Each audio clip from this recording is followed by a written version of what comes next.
तो नेक्स्ट हम बात करेंगे homogeneous system of linear equations के सॉल्यूशन के ऊपर। ठीक है, तो अगर मैं यहाँ पर बात करूँ homogeneous system of linear equation कैसा दिखता है, तो आप यहाँ पर लिख सकते हैं a11 x1 plus a12 x2 equal to 0।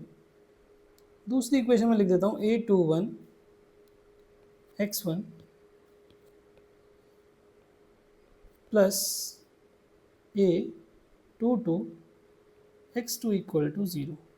ये मैंने दो वेरिएबल के लिए लिखा है, आप चाहे तो 3 वेरिएबल 4 वेरिएबल जितने चाहे उतने लिख सकते हो, कोई फर्क नहीं पड़ेगा उससे। ये किस फॉर्म में है? a x इक्वल टू 0 के फॉर्म में। कैसे बोल सकता हूँ मैं ये बात? थोड़ी देर पहले जस्ट हमने देखा था, मैं फिर भी लिख दे रहा हूँ आपके लिए कि आपको अच्छे से ध्यान में आ जाएगा। a11 a12 a21 a22 और यहाँ पर लिख देता हूँ मैं x1 x2 इक्वल टू 0। तो यहाँ तक तो हमने थोड़ी देर पहले भी देखा था। अब बात आती है यहाँ पर condition for trivial solution and non trivial solution. अब अभी आपसे आप पूछोगे कि सर यहाँ पर यूनिक सॉल्यूशन या फिर इनफाइनाइट नंबर ऑफ सॉल्यूशंस या फिर हमारे पास में कंसिस्टेंट इनकंसिस्टेंट नहीं होगा क्या?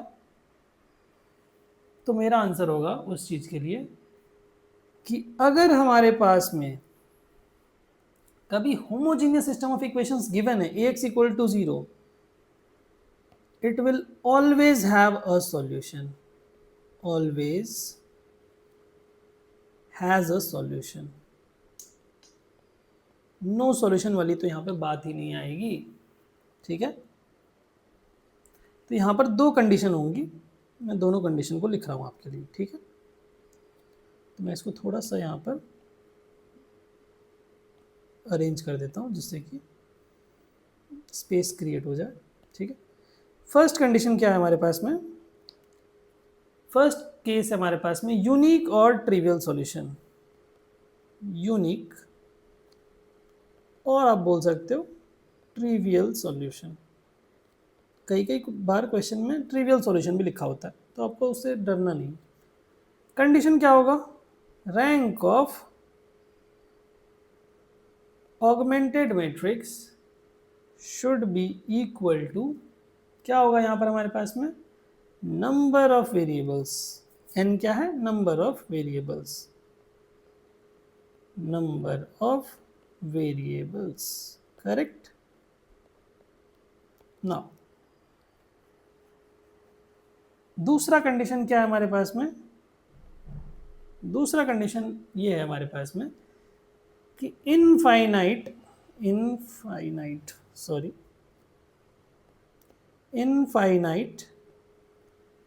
नंबर ऑफ सॉल्यूशन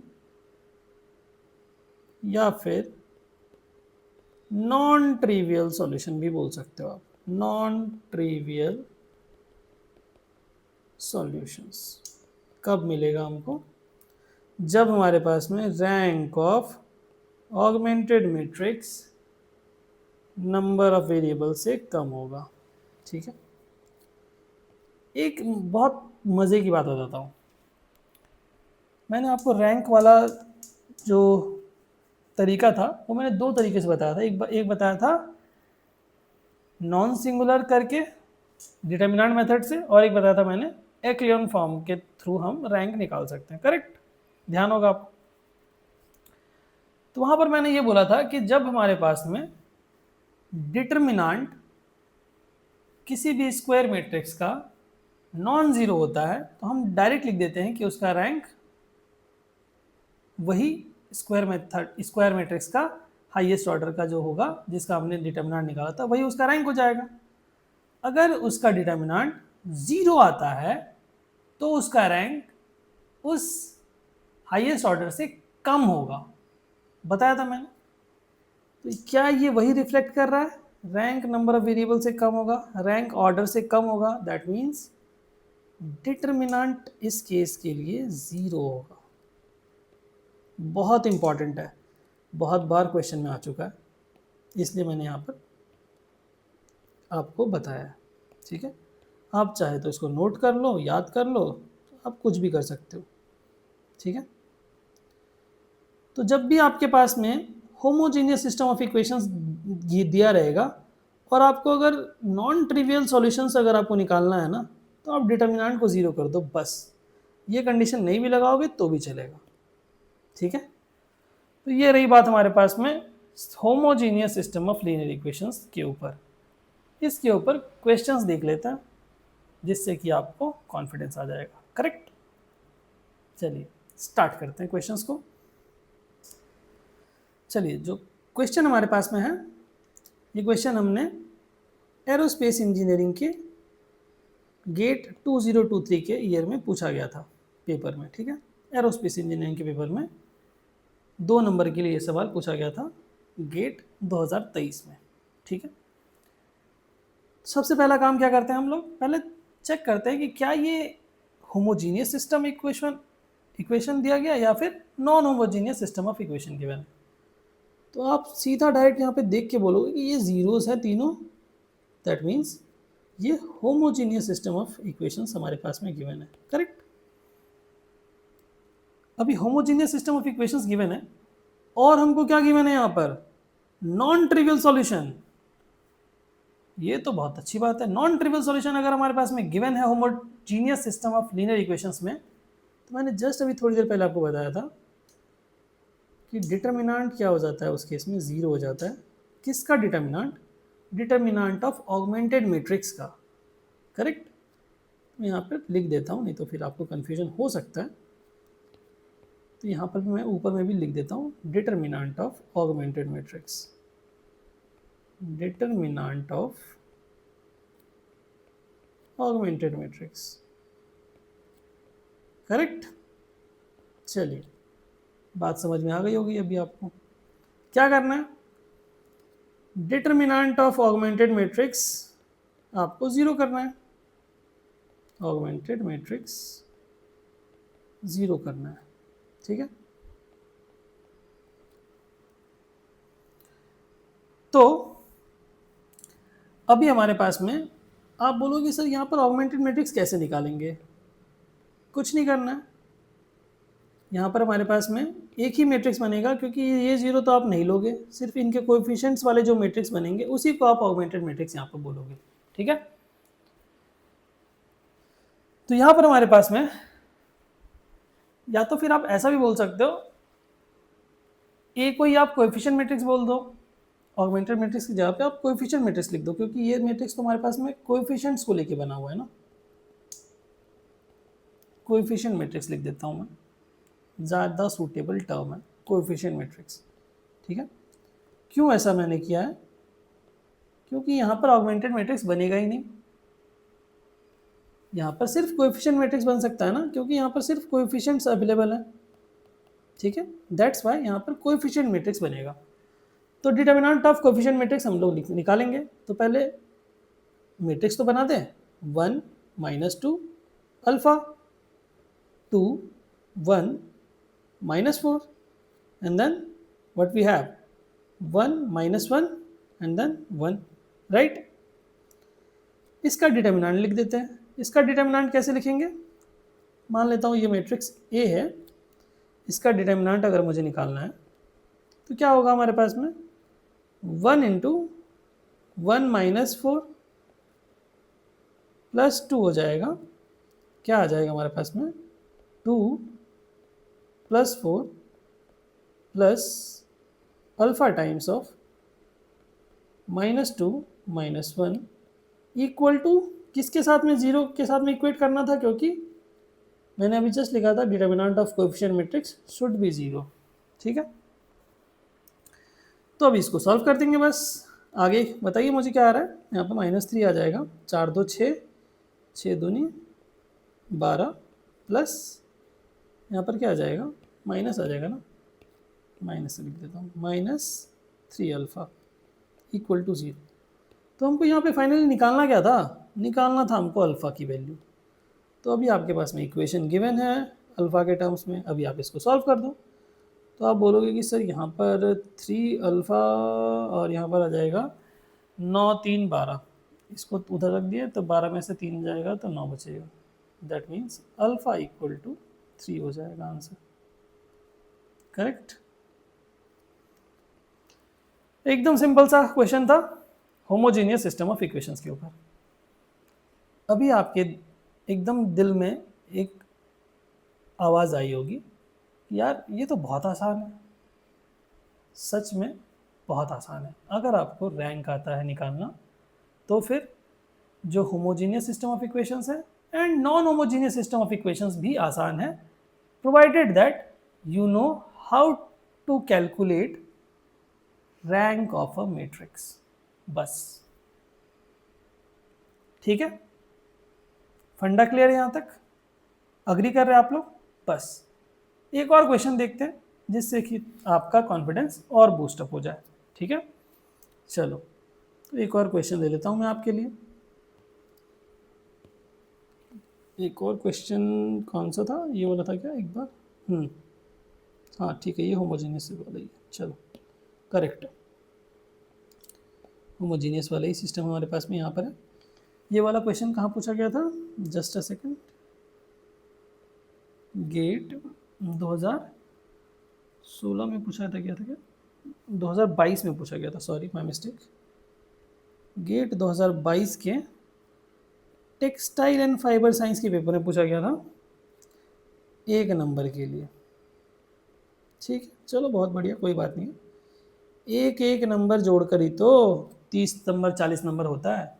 अगर आप 30-40 नंबर भी ला रहे गेट के एग्ज़ाम में तो भी आपको अच्छा कॉलेज मिल जाएगा। अच्छा कॉलेज का मतलब NIT Warangal, IIT Indore, IIT Hyderabad, IIT Bhubaneswar, IIT Gandhinagar, ये सारे कॉलेज आपको मिल जाएंगे। अगर आप 35-40 भी ला रहे हो तो भी मिल जाएगा। ठीक है, अगर आपको टॉप के कॉलेज चाहिए, आईआईटी कानपुर, खड़गपुर, दिल्ली, बॉम्बे, तो थोड़ा नंबर 45 के ऊपर 45 से 50 के आसपास ला दोगे तो ये सारे कॉलेजेस आपको मिल जाएंगे, आप किसी भी ब्रांच से बिलोंग करते हो तो भी। ठीक है, चलो तो इस पर्टिकुलर क्वेश्चन में क्या बोला गया, एक बार आप खुद से अटेम्प्ट करो इस क्वेश्चन को। मैं चाहता हूं कि आप भी खुद से एक बार ट्राई करो। ठीक है, आई होप आप सभी ने इस क्वेश्चन को ट्राई किया होगा। क्वेश्चन क्या है, number of solution of the system of linear equations. एक हमारे पास में homogeneous system of equations given है क्योंकि यहाँ पर सब जीरो है। करेक्ट, हमको बोला गया है कि इसका सिस्टम ऑफ इक्वेशंस का सॉल्यूशन क्या होगा। करेक्ट, तो मैंने क्या बोला था आपको, क्या होता है हमारे पास में, rank should be equal to number of variables. अगर यूनिक सॉल्यूशन होगा या फिर ट्रिपल सॉल्यूशन होगा या फिर नॉन ट्रिवियल सॉल्यूशन होगा तो क्या होगा, rank should be less than the number of variables. Correct, but दोनों ही केस में हमको रैंक तो निकालना ही पड़ेगा, तो हम रैंक निकाल देते हैं ना। चलो रैंक निकाल देते हैं। किसका रैंक निकालेंगे भाई? कोएफिशिएंट मैट्रिक्स का। यहाँ पर तो एक ही मैट्रिक्स बनेगा, कोएफिशिएंट मैट्रिक्स। यहाँ पर तो ऑगमेंटेड मैट्रिक्स बनेगा ही नहीं। ठीक है, तो कोएफिशिएंट मैट्रिक्स लिख देते हैं 1 1 1 1 माइनस 1 1। Correct, 1 2 minus 1। अभी इसका रैंक मेरे को बता सकते हो क्या आप? एक्लियन फॉर्म का इस्तेमाल करके वीडियो को पॉज करके आप रैंक निकाल के बताओ मेरे को क्या आ रहा है।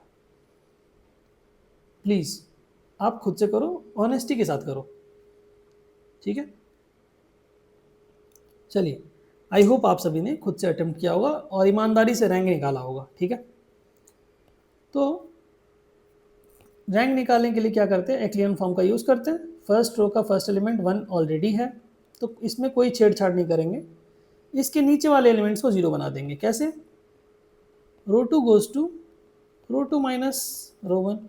Similarly row 3 goes to row 3 minus row 1। Correct, बस काम खत्म हो जाएगा। क्या आ जाएगा? 1 0 0 1 1 माइनस 1, नहीं सॉरी यहाँ माइनस 1 नहीं आएगा ना, my mistake. Minus 1 and minus 1 कितना हो जाएगा? माइनस 2 हो जाएगा। 1 minus 1 0, 2 minus 1 1, minus 1 and minus 1 minus 2। Correct, तो ये तो आ गया हमारे पास में, इसकी बात हो गई हमारे पास में, ये आ गया रैंक। ठीक है, अभी हमारे पास में क्या हम और जीरोस बना सकते हैं क्या? यहाँ पे जीरोस बना सकते हैं बिना इसको डिस्टर्ब किए हुए, बिना जो ऑलरेडी जीरोस हमने बनाया है उसको बिना डिस्टर्ब किए हुए क्या हम और जीरोस बना सकते हैं? The answer is no. आप ट्राई करके देख लो, कोई भी रो ऑपरेशन लगाओ बिना इसको डिस्टर्ब किए हुए, क्या आप इन दोनों को जीरो बना सकते हो? नहीं बना सकते। ठीक है, तो हम यहीं पे स्टॉप करेंगे और इसका रैंक निकाल देंगे। तो rank is what? Number of non zero rose. Number of non zero रोज कितने होंगे? 1 2 3। तो कितना आ जाएगा रैंक इसका?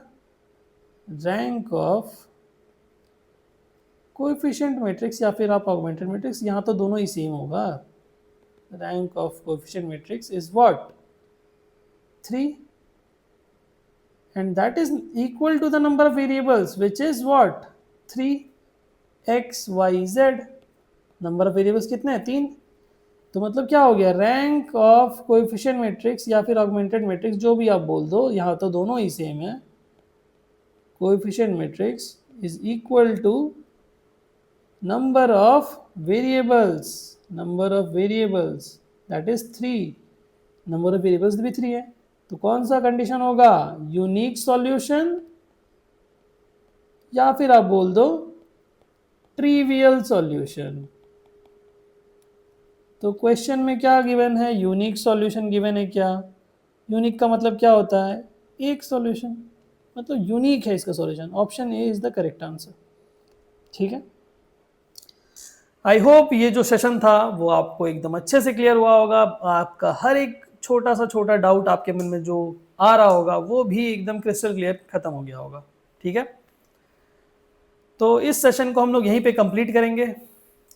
थैंक यू सो मच मुझे पेशेंस के साथ सुनने के लिए। Thank you. जय हिंद, जय भारत।